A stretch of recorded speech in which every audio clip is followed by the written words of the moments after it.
What we have here is a Crosman 1100 Trapmaster.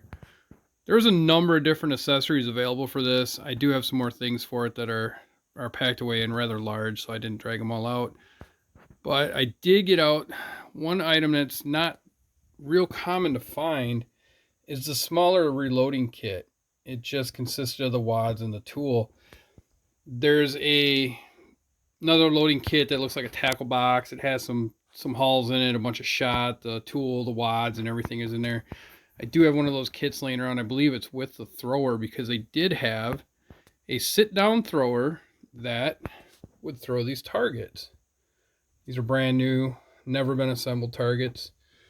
And there's the instructions and what they would look like when it's assembled. And when you hit them, that outer ring will pop off, so you know you made a hit. It's fun to play with. The only drawback is these guns were made in the real late 60s, early 70s, and the plastic is old and it does get brittle and they do break. So that part's kind of unfortunate because they are fun to play with. I would assume somebody with a 3D printer could probably start kicking out a bunch of those little rings, and they might actually have a market for it. The other thing that they did have was the different shells. Most people are familiar with the number 8s, the red ones, but they also had 4s and 6s. The 4s are the yellow, 6s are the green. Those are far less common. I have only seen a handful of the green ones. In all honesty, that is, I think, the third yellow box I've seen. I can think of 3 of them. That's it. But they're far less common unless you have the reloading kit. If you got the reloading kit, all the different shells are in there, and that's usually where you'll find these shells. But to find them in the boxes is sort of unusual. It's going to be hard to see, but there's an over stamp, and it's real hard to see on this one on the left, the number 4. I looked on this box. I don't even see it any longer for the number 6s, but that's how they marked them. So they still ran the regular box with the number 8s, just hand stamped over the top there, but it's well worn off. Now onto the gun here. They shoot pretty decent. I've actually used mine on sparrows before, so they, you can take little stuff with them. The big thing that people do, and it causes a part to break, and when I was younger with my first 1100, I was guilty of the same thing. And I've seen other people doing this in videos on these 1100 shotguns, which is it's really a horrible idea.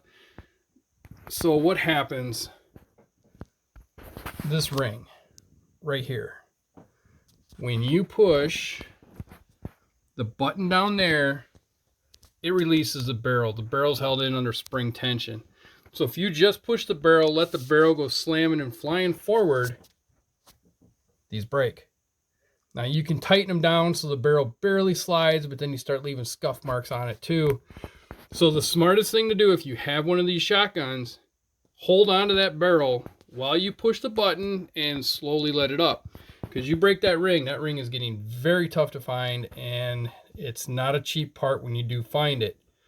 Otherwise, you're just going to have a broken one, and that's no fun, especially when you got a nice gun. The other thing these will shoot, 375 lead round balls. You can load those up and turn this thing into a kind of like a slug shooter, and it does work. It has a power adjuster here. You just pull it back, gives you full power, flip it forward.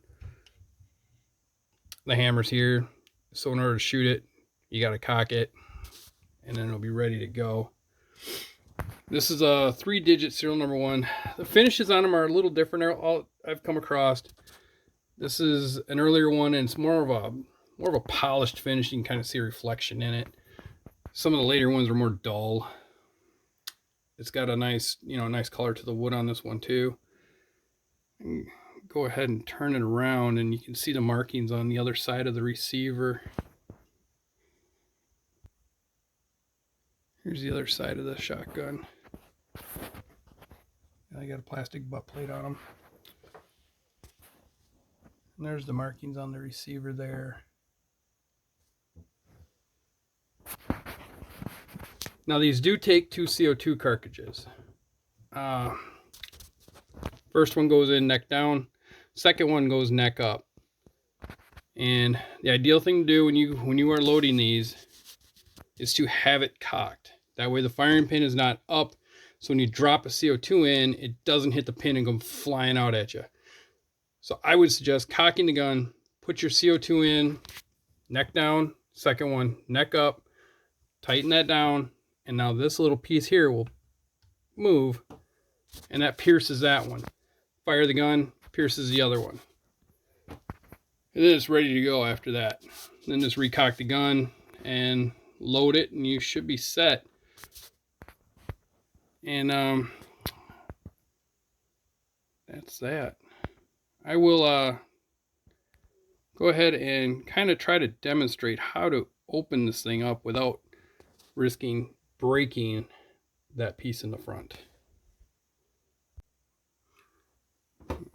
Alright, so what you want to do, hold the barrel, push the button, and slowly let it up. And then that's what you have. You'll drop your shell in there, and then close it, and you're ready to go. So that is your Crosman 1100 shotgun.